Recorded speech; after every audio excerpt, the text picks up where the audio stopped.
When you look at politics in the world at the moment, it's quite easy to go, wow, we are in a mess, but how much of a mess or less of a mess are we going to be in by the end of 2026? Well, that's what we're going to talk about in today's video. Welcome back to Playing in Politics. My name's Anna. Hello. If you're new to this channel, this is my politics and makeup podcast where I talk about politics and I do my makeup at the same time.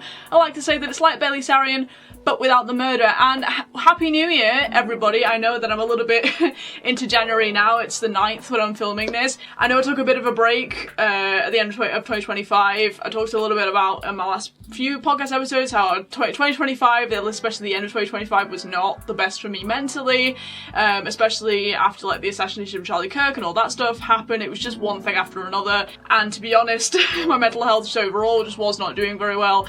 But we are picking ourselves back up now. You know, I hope you all had a really nice Christmas and New Year. I know I had a really nice chill one. Just been focusing on like work and just trying to repair what bits I can in my brain. But we are back, and I'm really hoping to get back into consistent videos on this channel, because the one thing that I'm really proud of myself for doing in 2025 is hitting 1,000 subscribers on this channel. Something I've wanted to do since I was 12 years old, started making YouTube videos, you know, well over 10 years ago now. So that was a big achievement for me, and I love this channel and I love politics and I love sitting down and doing my makeup and just like bringing you guys a bit of a unique take on the political sphere that we are dealing with at the moment in these modern times of insanity. So if you're unfamiliar with these format videos, because you've probably seen the title of this video, that we're going to be doing our annual predictions video, which is now the 3rd year that I'm doing this. But basically we sit down, we review the predictions that I made in the previous year, and we make our predictions of what's going to happen in 2026 this year. So I'm really excited to get into this. Again, if you're unfamiliar with this channel, if you are curious about the makeup side of things, I know that's not everybody, but if you are, I always leave everything that I am using in the description. So if you want to go and, you know, follow along with that kind of thing, because I don't necessarily talk about that much of the makeup side of things whilst I'm actually just talking about the politics, because that's obviously the main point of this channel, then yeah, go down and look that up. That would be helpful for those who are interested in that side of things. So yeah, and also if you can't tell, again, just on the last thing I want to talk about on the makeup side of things is, if you can notice, normally if you're familiar with the channel, I don't normally wear gold, and I'm looking a little bit, not necessarily in the current trend cycles, I'd sort of dressed a little bit differently today, because there's a trend going on around on the internet at the moment about romanticizing certain periods of our life, certain periods of time, and at the moment 2016 is coming up as a big trend point. So I thought for today's video, especially because 2016 was so known for like beauty gurus and YouTubers and that kind of thing on YouTube especially, like I just decided that it'd be fun to do a sort of 2016 sort of quintessential 2016 kind of glam makeup today. So that's what I'm going to be doing as we talk about our predictions for the new year, because yeah, let's be honest, a lot happened in 2025. I have my 2025 list up here that we are going to go through, and interestingly, when I was going through this for this video and I was going back over my predictions, I was like, oh, actually I got quite a lot wrong. I was reaching a lot, but I can sort of see from where we were at the beginning of 2025, I can see why I made those predictions, and like now we've had kind of more experience of how certain things operate. I can see why they were a little bit sort of far-reaching. But also I did actually get a couple of them right, one of which we have talked about on this channel before. So anyway, without any further blabber, because I know I've just waffled a bit, let's get into the video, and as I say, first reviewing 2025 in my predictions, which is going to be incredibly fun to do. As I say, I did look over these before I filmed this video, obviously in preparation, and it was interesting to see kind of where I thought we'd be this time last year, and yeah, just how wrong I was on some things, which is quite funny. So yeah, the first thing that I said was going to happen was that Kier Starmer wouldn't last the year, but I thought that the way it was going to happen was like he was going to start just executing his front bench, because I specifically said that Reeves would go first, and if Rachel Reeves went, then he would basically be pushed to resign, or like there'd be a vote of no confidence or something, which, as we know, unfortunately was incredibly false. That did not happen at all. I think partly why I made that prediction was because we'd come off the back of all like the Tory infighting, and I just thought that the same kind of pattern was going to emerge in the Labour Party, because essentially they are the same kind of people. As we know, you know, they're not too dissimilar. Obviously in policies and sort of attitude they are in a big way, in the way that they're treating the British people, but at the same time, like, in terms of the ongoings in the party, you know what I mean, like, they're not too dissimilar, right? So I think that's why I made that prediction of being like, well, it's gonna be like same old shit, different day, but unfortunately Rachel Reeves and Kier Starmer have decided to continue to be buddy-buddy, and have blocked out pretty much all of the public's opinions on them, because let's be honest, nobody in their right mind, you're not going to go up to somebody, just a random person in the UK, and be like, do you like Kier Starmer? And they're going to go, yeah, I love him, best Prime Minister ever. No one's going to say that. I think collectively across the country, no matter where you are, we can all say Kier Starmer's a wanker.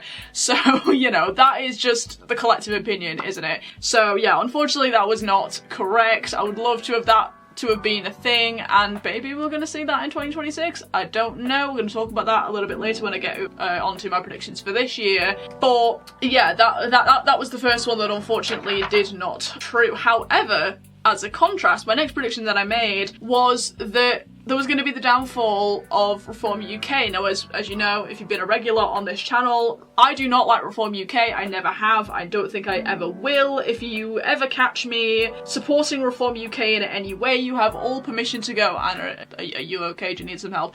Because that will never be me. You will never ever catch me supporting Nigel Farage in a big way. You'll never find me voting Reform UK. Never ever in my life. No way. I've been a Tory since I was 18. If you guys have been a regular on this channel, you already know this. In fact, actually, my new membership card came today. Look at that. There goes all my viewers. But, you know, I'm obviously not going to show you the back for obvious reasons, but yeah, that came today. And as much as I've talked about on this channel, I'm not a big supporter of the Tory party as it is at the moment anyway. In terms of whether I'd still vote for the Tories over Reform UK, my answer is still 1000% yes. I do not trust with a barge pole, don't touch him in any capacity, and yeah, that still very much stands. However, in 2025 I was very, very determined, and spoilers, I still am, that there was something going to affect the public's opinion of them, the public's trust in Reform UK, and I said something dodgy will come out about Nigel, and I thought that he was going to just like silently leave and then start his own party. And obviously we've seen new parties like come up, and we're going to kind of discuss this when I get into my predictions as well, but that obviously didn't happen in the way that I necessarily predicted straight up. However, I did say that something was going to come out that was going to be some big scandal. That essentially was the point that I was trying to make there, and obviously, as we know, because I've covered extensively on this channel, that did actually happen. The whole Rupert Lowe situation happened, and obviously Rupert has now gone on to launch Advance UK, so I wasn't entirely wrong in that, and I think I was actually quite proud of myself that when that was all happening and I was covering it on this channel, that I was able to be like, hey guys, look, we predicted this at the beginning of the year, so that was a fun little moment. Moving on to, speaking of the Tories, you know, I was mentioning Tories earlier, I think I said that Kemi Badenoch would last the year, but she'd become weaker, and I thought she was just going to go back to like all the trans issues that she got voted in on, which I thought I've kind of ranted extensively on the channel about, which I can't lie, not really the case. If you guys watched my video after Conservative Party conference where I kind of recapped what had happened, actually people's faith in her post-conference actually increased, which was shocking to me. I mean, if you guys have been on my channel for a while, you know I didn't vote for Kemi. I voted for Generic, and I still think he is the person who is going into the general election. Not necessarily yet, but that will happen eventually, is still my prediction, and it's still my hope, at least, and it's still actually the hope of quite a lot of members of the Tory party. But I can't say that Kemi has necessarily got weaker. In fact, she's actually got stronger, and I'd say in the past few weeks she's got stronger as well, and we're going to talk about that a bit later. But yeah, that was interesting that I said that, because obviously that was kind of a bit biased of my dislike for Got2B Glued, not based on how I think she got voted in, and I don't think it's very fair. But yeah, that was interesting that I actually said that, because it was actually kind of the opposite that happened. Speaking again of the Tories, I said there was going to be some sort of rebellion group that Rob Jenrick and the Tory party were going to make together to try and push Got2B knockout. Again, that is an idea that I don't think is necessarily so far from something that could possibly happen, but I think there's got to be some kind of thing, because I think Rob at the moment is way too close to the front bench. I mean, no, I do listen, I love Rob. If I can insert this clip that I have of him doing fucking DJ shit conference, I will do, because he was at the LGBTQ social, he did a bit of like a push that button thing, yeah, I think he's a little bit too close to kind of inside the party at the moment. However, I don't think that is something that can't happen ever. It was just interesting that I said that for 2025, but obviously that is so far from the truth of what actually happened. The next one actually applies a lot more to US politics. Because I said that Trump was going to end the Ukraine war, which is interesting, and we've covered this on this channel when all the stuff with Zelensky and everything first happening, and I'm sure we will talk about that on this channel as it progresses. Obviously it's not entirely over yet, you know, so something's got to happen that hasn't happened yet, and again we'll cover that on the channel as it happens. But I said that Ukraine won't come out lightly and they probably won't get their territory back, and that, as you will find out, is still my thoughts in terms of the Ukraine war.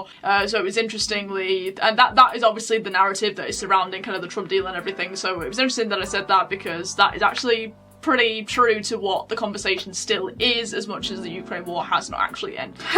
So my next one, oh, that's so painful. Obviously in 2025 we just had the US election, Joe Biden was voted out, oh well, he resigned and it was Kamala obviously, but I said that Joe Biden was gonna die in 2025. Now listen, I was like, I don't want to wish bad on the guy, but let's be so for real. He's old, he's frail, we all know what Joe Biden's like, and listen, I actually take that one back. I don't want to wish death on anybody. I don't really know why I said that. I think I said it just kind of out of like maybe kindness to him, because he wasn't doing too hot. It still isn't, let's be honest. But yeah, I don't want to wish death on anybody. Joe Biden, you can stick around if you want to, mate, but it's fine. Obviously we still have Joe Biden around, he's not dead. So that's the situation on that.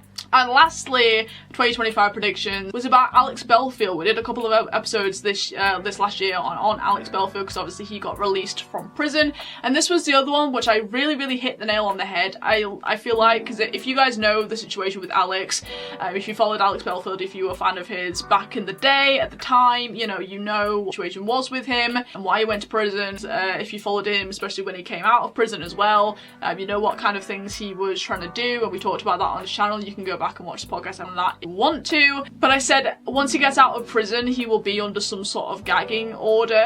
Specifically I said like his first video will be kind of vague, and it'll be dancing around some truths that will come out eventually. That didn't quite happen. The gagging order, yes, was absolutely spot on, because as you guys know, he was trying to his books, he was trying to do tours again, and has been silenced by his parole people and his sentencing people. So he's currently now sort of serving the rest of his sentence under a gag order. That was essentially one of the terms. His sentence was the fact that he can't, if they feel like he is probably saying too much or whatever, like he has to remain off the internet for the rest of his sentence. So I think he's allowed to come back in maybe I think it's maybe next year or 2028, he said. Obviously I think he's still coming out with the books and everything, but he was banned from going more. They were getting him cancelled from venues and all that stuff. It was a huge mess. However, he was very transparent. The second part of that prediction wasn't exactly true. He was actually quite transparent about what had happened. He was obviously doing a lot of press and promotion, books and things, which at the time I thought was a bit sus, but you know, a man's gonna make his money, fair enough. Like, you know, I kind of got over that quite quickly, because I was thinking, yeah, you know what, man's gonna make his money, fair enough, gotta pay for the dough, you know, but yeah, the whole situation with him is still very fascinating, I think, and obviously we talked about the fact that he helped Katie Hopkins' career kind of come back in terms of her popularity in the UK and her being able to go on tours and stuff, and I will never, like, we will never forget that, I think, and I watch her videos from time to time, and she's doing really well. Her, like, breaking news here at Batshit Bonkers Britain is so funny every day. I always look forward to seeing it on my Instagram, so yeah, that's really fun, and I hope you're doing well, and I hope everything's good on that front. I haven't actually done a lot of makeup yet, but now we are moving in to my 2026 predictions. Yeah, I haven't actually done that much makeup yet. I think I did like brows and like my eye primer, so we're gonna finish by putting this like clear gel on, then we're gonna move into my 2026 predictions. This is gonna be very interesting, and I want you guys to let me know your thoughts on anything that I'm talking about in the comments as we go through this. This year's predictions are actually split specifically into UK and then US and global, because I had some interesting things to say, and obviously we have, normally when I started this channel originally it was just kind of be UK politics, but with the sphere as it is at the moment, there are lots going on outside the UK, and it's really, really important to cover that as well. So without any further ado, I'm going to finish my brows, and then we're going to come back and we're going to talk about my predictions in politics for 2020. Also, if you guys are aware, this is a Jeffree Star mirror, Jeffree Star, the kind of makeup idol turned sort of based anti-trans ally. I'm sure you guys have probably seen clips of him on like Piers Morgan and stuff. I love Jeffree Star despite all of the controversies and everything. I still buy his makeup, and I bought this mirror secondhand off Vinted because I really wanted a handheld mirror, and I love this thing so much. It's gonna be really helpful for the videos as well. Can I like pose for the thumbnail? No, it's not. You guys know that the thumbnails are my full face, but yeah, just wanted to pop that in there. But I'm gonna finish my brows, then we're gonna get into, I know in 2016 we used to do kind of the like brow pomade, like block brow situation, but I was never really into that. At the time I was much more of like a NYX brow pencil person. I mean, I was definitely more of like the block brow, but I never was full on like carve it out with concealer type person. I never thought it looked good even then, so yeah, I've just kind of I did some powder in my brows, and then I've just done like the clear brow gel just to try and get them as bold as possible. But we're gonna move on to the eyes. Okay, 2026 politics predictions. As I said, I've split them into two, so let's start with the UK, shall we? Let's do this. Starting off strong, let's talk about Kier Starmer yet again. He won't last till 2029. Now this is a bit of a vague one. This isn't necessarily like a 2026 prediction, this is just putting this out into the universe so we can all just go, yes, I fully agree. He's not going to last till 2029. There will be some kind of vote of no confidence or resignation. I mean, this could possibly happen this year, but I don't think it necessarily will. But like the biggest prediction that I've made with this actually is it might be following some kind of humiliation. And what I was thinking of as I was writing these down, kind of like, yeah, but like I feel like this is gonna happen, but like I don't know how. And then in a flash of inspiration I thought, hey, maybe good old Trumpy Trump over in America has been quite outspoken about the fact that he's not a fan of the fact that we don't have free speech in this country. He's talked extensively about that. Like, we all remember the interview that they did, like the press interview, where Trump was like, oh yeah, like we have free speech in the US, like we're really proud of that. And then like Kier Starmer was trying to say the same thing. And it was just like this really awkward like interaction. Like, I can't exactly remember what they said, but we all know what I'm on about, right? Like that whole thing, like I feel like, and then since then he's kind of been like saying some stuff, and I just feel like Trump could do something that could really show up Kier Starmer for who he like really is, and then that could really just push him out in some way. Like I don't know how. This is the thing. Like it's a notion. I don't know the how. I just know the concept. Okay, so let's all manifest this together.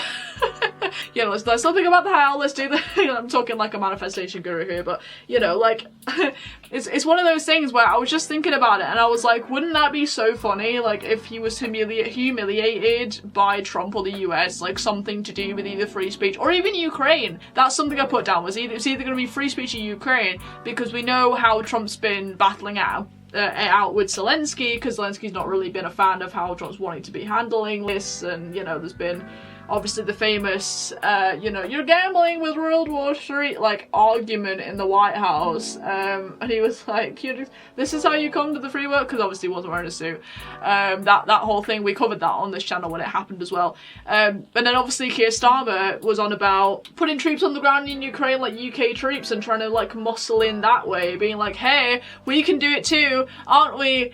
Tiny island with like barely any military, yeah, you know, compared to the US. Like, we covered that on this channel at the time when it happened. And like when it all came out, was like a big conversation. But I just feel like Trump could do some kind of humiliation tactic, or like just something, not necessarily targeted, but like could do something so big that could show up Kier Starmer in such a big way that could then push people to be like, you know what, mate, there's the door, bye-bye. You know, like, I just feel like that could be something that could potentially happen. Again, I don't know, I'm not saying this for definite, but like, wouldn't it be funny, I think is what I'm trying to say. Like, wouldn't that be absolutely hilarious? I just feel like it really would. And again, that could possibly lead to like a vote of no confidence or something of that ilk, I guess. But yeah, he's definitely not going to last till 2029. Something is going to happen. Just what is going to happen though is the big question. I guess we're just going to have to wait and see.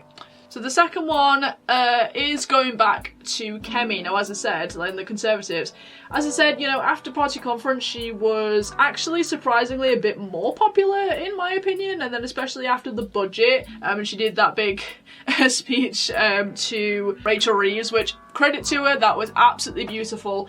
The way she was just like, I'm sorry, I interrupt your morning cereal to, you know, tell you about taxes or whatever the quote was. I'm probably going to put the clip in here. And I feel like because of that, and because of the high that she's on, you know, that clip, that speech is being used continuously by like Conservative Party socials, and I just feel like it was such a big moment for her where people were like, oh, okay, Kemi, like, we see you, like, that was actually really funny. And I feel like because of that, she is gonna stay on another year, unfortunately. Again, like Kier Starmer, I don't think she's gonna last until the 2029 election. What I think it might happen, and we might talk about this in like next year's prediction video, but what might actually happen is that it's going to be like a last minute thing. It won't necessarily be like years in the making. It might be like a year in the making, like maybe the year before the election or something like that, where she is actually pushed out and Generic takes over. I feel like is actually going to happen because she can't last. I feel like, yeah, she'll have like little highs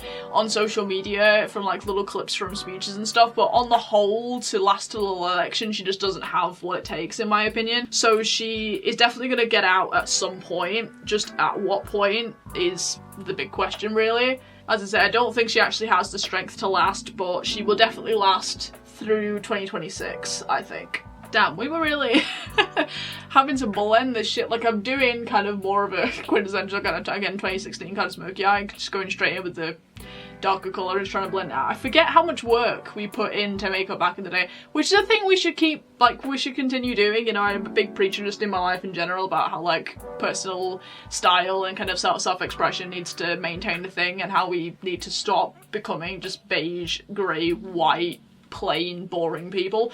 That's why I always think that fashion and makeup and things like that is incredibly important for women especially, but just anyone really, just maintaining like a sense of personality and individuality in whatever way you choose to express that, I think is really important. And that's why I love that 2016 is actually coming back as a bit of a trend at the moment. But damn, we were putting in the work. Like, we were putting in the work. Like, I was so tempted to do like a full-on cut crease today, but I was like, I've not done a cut crease in at least 5 years, and I'm just not risking it looking bad for the podcast, because this is an important video that I do every year.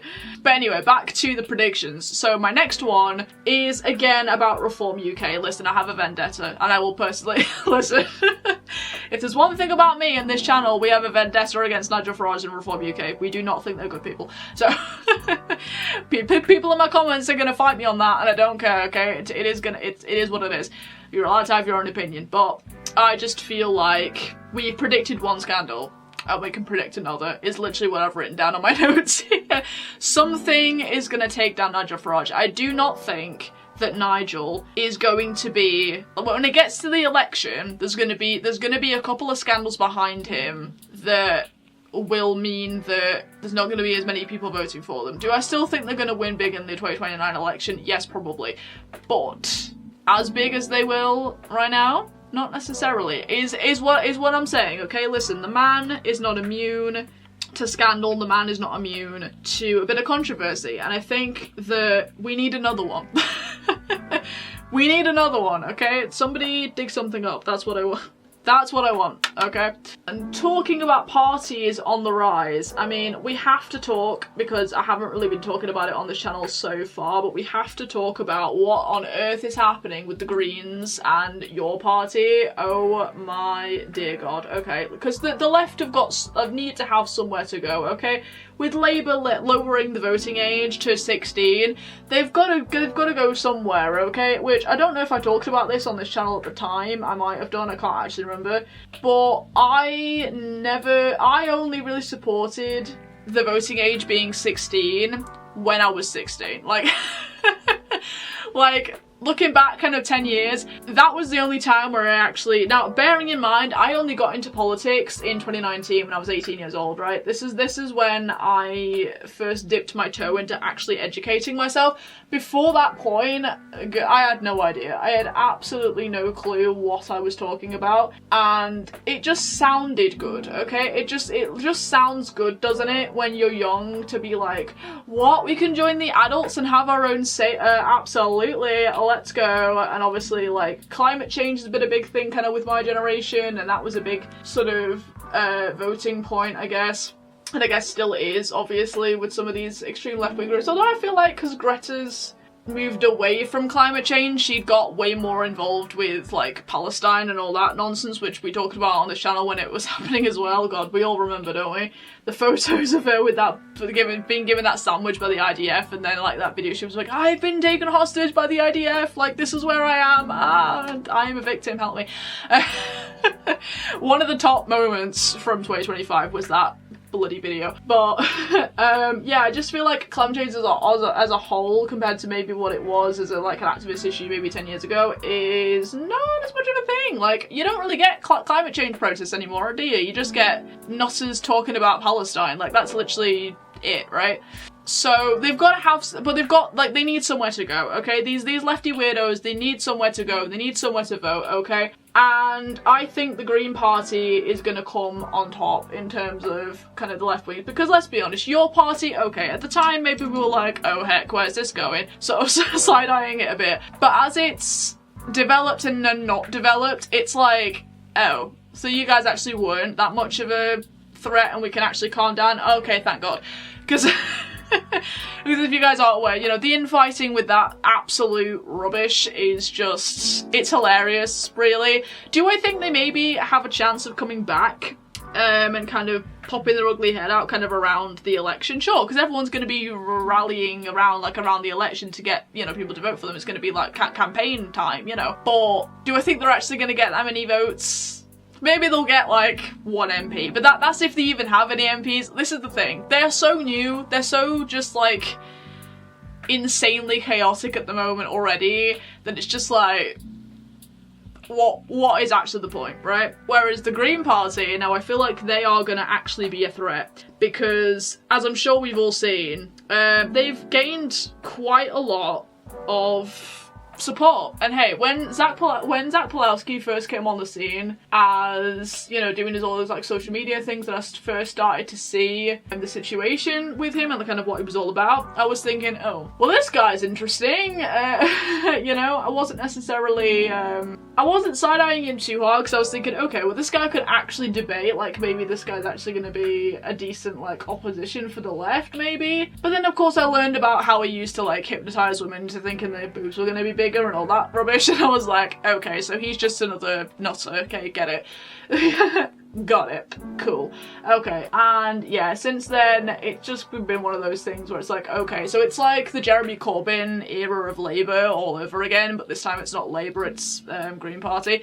Like, that's kind of how I view it at the moment, and I think that's what they're going to be like come the election as well.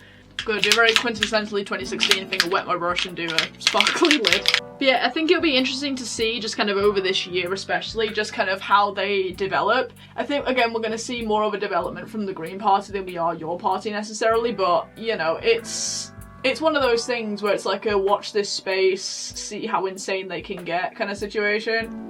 Which again, it is interesting. I'm not saying it's not interesting, just to see, again, this kind of like history repeating itself. As I say, I kind of compared it to the Jeremy Corbyn era of like 2017 to like 2019, that whole situation.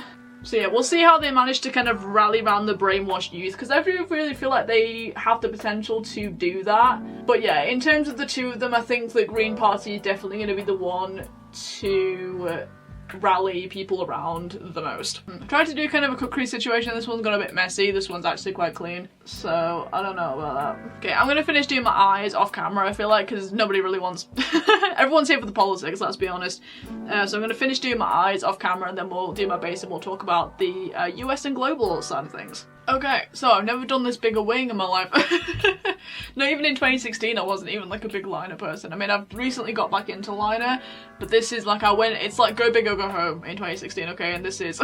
Unfortunately my lashes were not cooperating and I was never really a false lash person and I'm still not, so you're just gonna have to deal with the lackluster on the lash department. But anyway, let's get into my US and global predictions as I do the mattest base you've ever seen in your life with no blush, because in 2016 we didn't believe in blush. What's blush? Nobody knows what that is.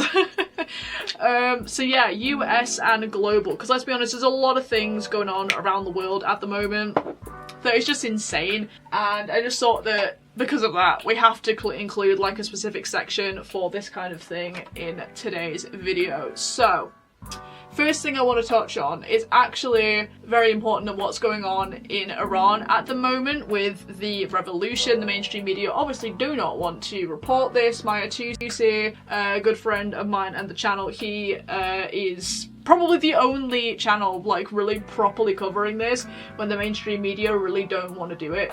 So props to you, mate, like you're doing a fantastic job of showing everybody what's actually going on, and the Iranian people obviously standing up against a regime that has repressed them for, like, that has oppressed them for so many years. And it's incredibly inspiring to see so many people fighting so much for the country they love so much, and I think that it is so important that we say that we stand with the people of Iran, taking down the IRGC and all of that. So yeah, just wanted to put that out there first of all, and my prediction in terms of that is obviously that the IRGC will be taken down and Iran will be liberated. That could happen in the next few weeks. Like, the way that this fight is going and the way that these people are being so incredibly brave, staying on the streets, they're not going home, they are, you know, they are seriously fighting for this in a way that they have not really fought before. And obviously they have been fighting for years now, but this is the kind of revolution on a scale that, yeah, we just have not seen before, and it is incredibly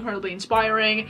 Again, Maya Tusi's covering this incredibly well, and again, it's incredibly inspiring to see, and I think because of that we will see again the liberation of that country perhaps in the next month, the next few weeks even. It is so close to the end now, and I am so excited to see like Maya go to Tehran for the first time. Obviously, if you guys don't know, his dad's over there, he's got family over there, and I think we're all rooting for him to be able to go back and reunite with his dad, and we all want to see the vlog of when he goes back to Tehran. You know, he said in a live stream recently he'd be on the first plane, and you know, I bet that he is, and it's going to be a glorious sight to see.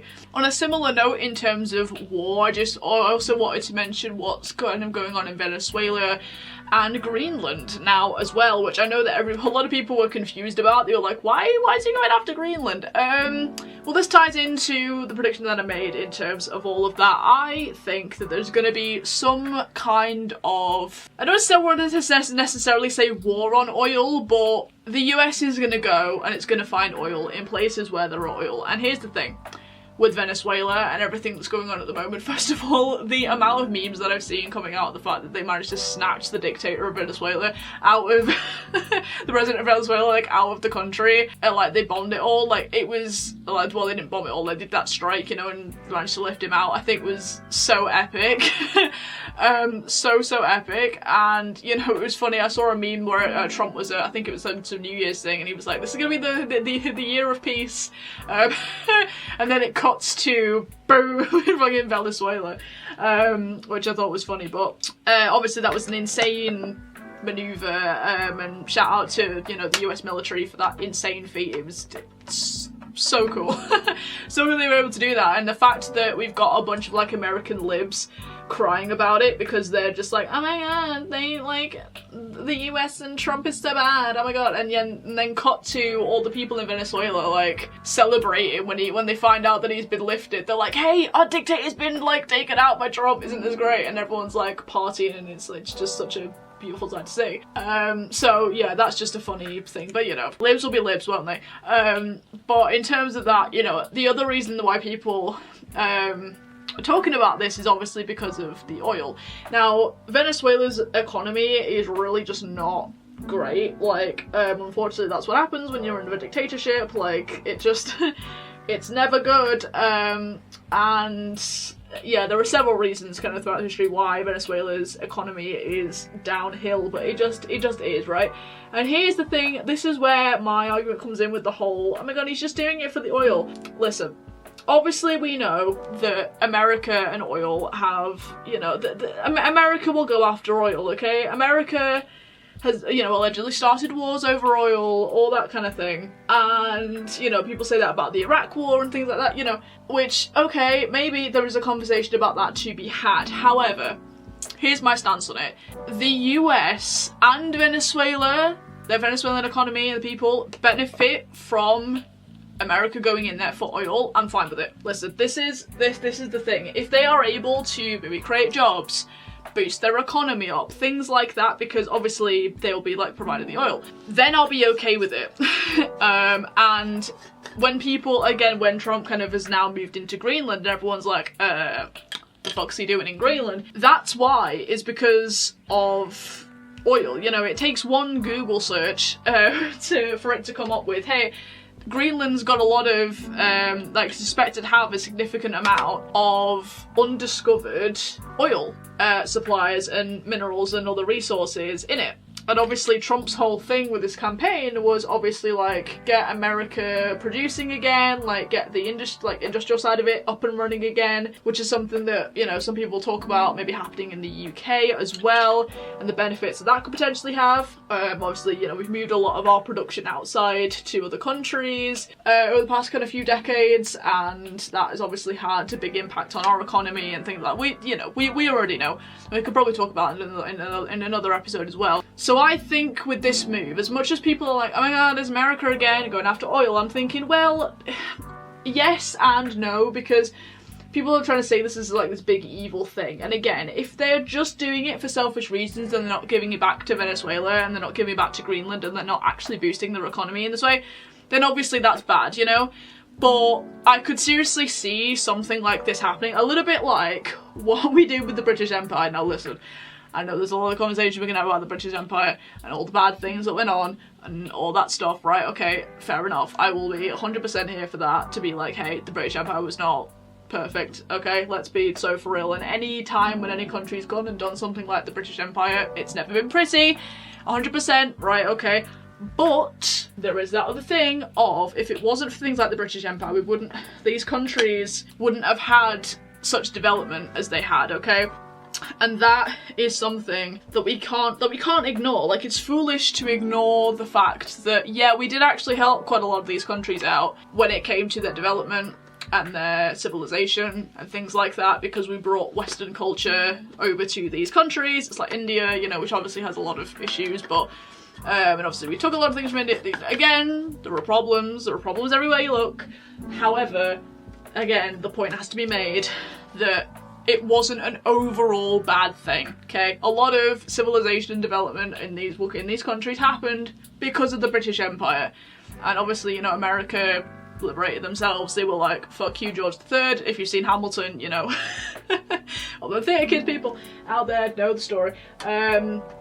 And yeah, but if something like that is happening with Venezuela and Greenland and all these wonderful places that, you know, Trump might go and try and find and liberate and whatever, if that's the case, again, if it benefits both parties, then I'm fine with it. But I definitely think that something like that is going to be happening, and we're already seeing it happening. So do with that what you will. Again, the libs will take it and they will run with it, and they will be like, oh my god, this is Trump being Trump, isn't Trump terrible, yada yada, blah blah blah, all the things. We're gonna see that throughout, you know, this year. That's probably another prediction, is that, yeah, the libs are going to be screaming about Trump going over for oil and things like that, right? And they're going to be twisting the narrative that he's just doing it for oil. There's no reason why, you know, there's no other reason. He just wants, there's no restoring democracy about it, which again was kind of a side effect to the British Empire a little bit as well. Was, you know, introducing democracy to these places, as much as, you know, they've not exactly maintained that as the years have gone on, as we know.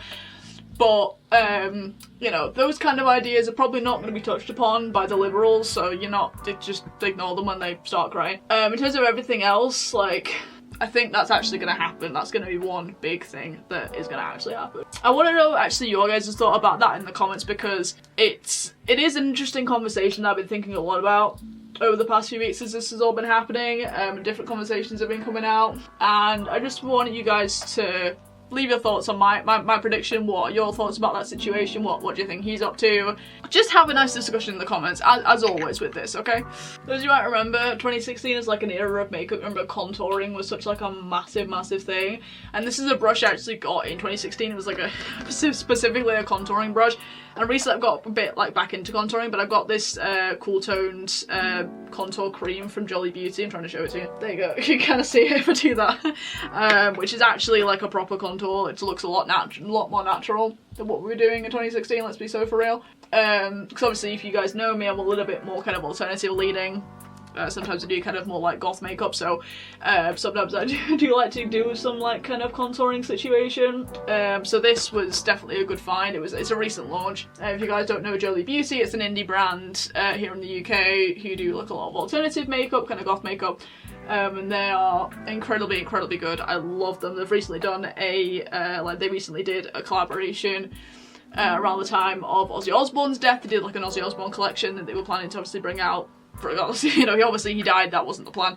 They were going to bring it out anyway, but it's kind of been a really lovely tribute to the family and him and everything, and my own a lipstick from that collection, and it's stunning. Not that I'm going to use it today, but it is beautiful. So yeah, just wanted to add that little nod. Hope you guys are enjoying the makeup side of things.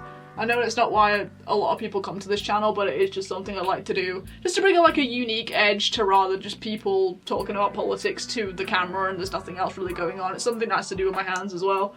And it gives me a nice result for the thumbnail at the end as well, so there you go. We're big on the bronzer. Again, no blush in a 2016 makeup routine. It's very much bronze to your heart's content and nothing else. Like, literally nothing else. And I'm about to do my highlighter, and you're gonna go, I'm gonna get blinded by this highlighter. I'm gonna go very heavy-handed, because that's what we did in 2016. So if I start making lens flares on the camera, that's why, okay? This is all just historically accurate for 10 years ago. Like, when I mean heavy-handed, I mean we were creating stripes of light in our face. Like, this is insane. Like, this is what I mean. No blush, it was just contour, bronze, strip of highlight. This makes me feel like I'm 15 again, in the weirdest way possible. And as I'm wrapping up this 2016 makeup look, let's do my final prediction for the year, and we're going to end it by talking about Ukraine. And again, like I said in my 2025 predictions video, I don't think that Ukraine is going to get all of the territory back. I'm sorry. They're going to have to be pushed to a place where they're just going to have to accept Trump's deal, and they're just going to have to deal with it. Unfortunately, you know, as Trump has been saying so many times, and you know, I agree with him, too many lives have been lost in that conflict unnecessarily on both sides, and it is incredibly sad to see, and nobody wants to see it continue. You know, Trump's been saying this the whole time, and you know, it should be said more really that yeah, nobody really wants to see this continue. You know, again, as Trump said it, it's a war that would never have happened under me, it's all Biden's fault, you know. Which, okay, yes, I can kind of agree with that. Biden did absolutely bugger all to stop it. He basically just let it sort of happen, as I'm sure we can all agree on. In terms of stopping it, like, I'll be honest, Zelensky's not been the easiest man to work with in terms of stopping this war, which I don't think has helped in any way for the cause, and I think has been a great shame. Obviously, as we were saying before, you know, one of the biggest moments of 2025 was the big argument in the Oval Office, you know, and I'm sure there's going to be plenty of talks throughout the year, again, just about that war and how they can try and put a stop to it. But again, I think that at some point they're just going to have to concede. Like, as sad as it is, and as much as, you know, I don't think any of us really want this scenario where Ukraine has to, you know, give up some of its territory. There is this narrative that I hear that, like, you know, some parts of Ukraine do actually want to still be Russian, and they want, like, Soviet stuff back and whatever the fuck, you know. So there is that conversation as well, but, you know, it is still sad. We can still acknowledge the fact that it is quite sad. I think that might actually happen, and what's even more interesting that I was thinking about when I was writing these predictions down is, I think, if and when that inevitably, you know, sort of happens, I don't know that Zelensky's going to stay around as president. I don't know that if that result is a thing. I'm not too sure how many Ukrainians will actually be happy with that. Maybe his government won't be happy with that. And then we'll actually maybe push him to either resign, or he'll just kind of resign off his own accord, and he'll just be kind of known as the war president of Ukraine, you know. Maybe he'll go back to being a comedian, who knows. But, you know, I don't know that he's gonna... I don't know, it was just an interesting thought. I was like, yeah, he might actually resign. That is the scenario that actually happens. He might go, you know what, no, I'm done. I'm not doing this anymore. And that just might be an interesting thing we can see. I don't know, I want to know your guys' thoughts about that, because I was right, as I was writing that down, I was like, this actually might be interesting if this actually just happened. So I want to know if you guys have any thoughts on that. Leave that in the comments. I am going to go do my lip off camera, and we're going to come back with my concluding thoughts. And we are done. Look at this. The lighting's changed slightly. It's got a bit cloudy outside. But I feel like the beauty guru idols I used to look up to it when I was 15, back in 2016. Like, this is really taking me back 10 years. But yeah, so that concludes this year's politics predictions video. I had a lot of fun filming this. It's been so good to get back into filming and back on the podcast channel again. Hopefully 2026 is going to be a really, really exciting year in the world of politics and on this channel as well. So excited to get into what's going to happen, talking about it with you guys, doing some fun makeup looks, maybe in another theme, we'll see. And yeah, again, like always, I want to know what your guys' thoughts are and everything we talked about in today's video in the comments. As always, if you want to know what I've used to recreate this sort of 2016 glam makeup look, I will leave everything in the description as always. And yeah, I hope you guys again had a really lovely new year. Hope you guys enjoyed making this video. Who do you think is going to be in charge this time next year? I will see you guys in the next one.